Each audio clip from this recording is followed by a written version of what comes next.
be angry. Don't sin. Don't let the sun go down on your wrath. This means unforgiveness. Nor give place to diabolos. When you go to bed on unforgiveness, it's an open door to the slander. The word diabolos there means slander. And what it means is today's anger is fine. Today's anger is very manageable, no problem with that.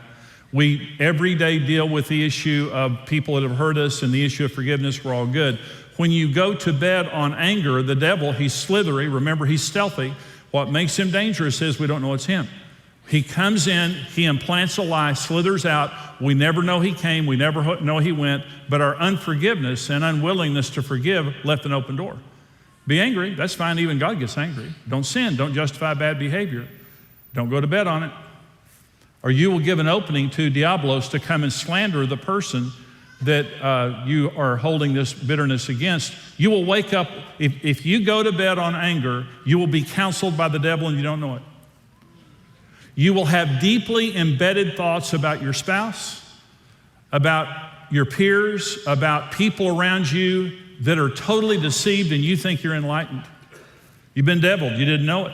Unforgiveness opens the door for the devil to come and to oppress us. And so when God says that it's torment or it's torture, it is, relationally and socially. Division, racism. Think about all of the devastation that hatred has caused. Wars, violence, divorce, lawsuits, on and on and on. Here are 3 sayings about forgiveness.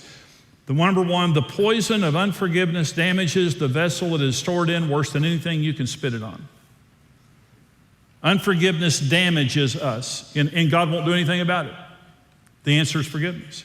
Forgiveness, this is the second saying, forgiveness doesn't make them right, it just makes me free. When I forgive a person, I'm not saying they're right. I'm just saying I want to be free. Forgiveness, the third saying is, forgiveness is one of the most self-loving things you will ever do. I've ministered a lot of freedom and a lot of inner healing to a lot of people. Forgiveness is the mother of all issues. If you're hurting from something that a person has done to you, mother, father, stepfather, whoever it might have been, if you won't forgive, you won't be healed, period. You will carry the scar for the rest of your life until you come to the place where you're willing to forgive. This is the mother of all issues. If we don't forgive from the heart, God says that he will not forgive our sins. It doesn't mean that we lose our salvation. But in the Lord's Prayer, Jesus goes through the Lord's Prayer, and part of the Lord's Prayer is, forgive us our debts as we forgive our debtors, right? That's the deal. He'll give us as much grace as we give away. When Jesus finished in Matthew 6, teaching us the Lord's Prayer, the only part he repeated in Matthew 6:15, if you do not forgive men their trespasses, neither will your Father forgive you your trespasses. Forgiveness is conditional on the fact that we would forgive. So it's shocking how seriously God takes the issue. The second thing, it's shocking how petty unforgiveness seems from God's perspective.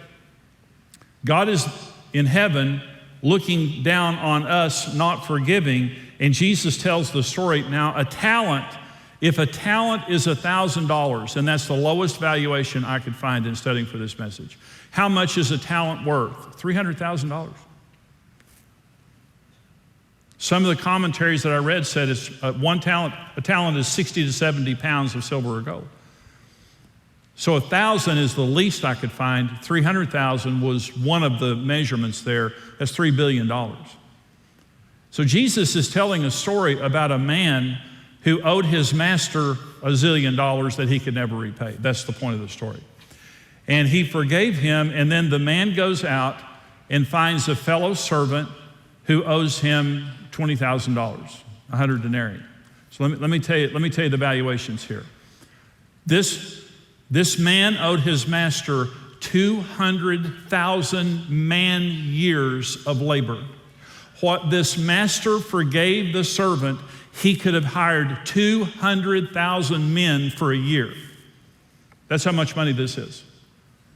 And after having been forgiven zillions of dollars by his wonderful master, he goes out and he finds someone who owes him $20,000 and starts beating him, and they beg him for forgiveness, and he says no. And the fellow servants go and tell the master what he's done, and the master is furious.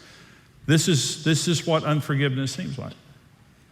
And I'll say something more about this in just a minute. The third thing is it's shocking how much different we are from God when it comes to the issue of forgiveness. We're not like him. I mean, we want to be, and maybe if we're mature, we are, but that's what this story is saying, how unlike God we are in the issue of forgiveness. Psalm 108. The Lord is merciful and gracious, slow to anger, abounding in mercy. He will not always strive for us, nor will he keep his anger forever. He has not dealt with us according to our sins, nor punished us according to our iniquities. For as high as the heavens are above the earth, so great is his mercy toward those who fear him. As far as the east is from the west, so far he has removed our transgressions from us. As a father pities his children, so the Lord pities those who fear him. For he knows our frame, he remembers that we're dust. How many of you are glad that we have a forgiving God?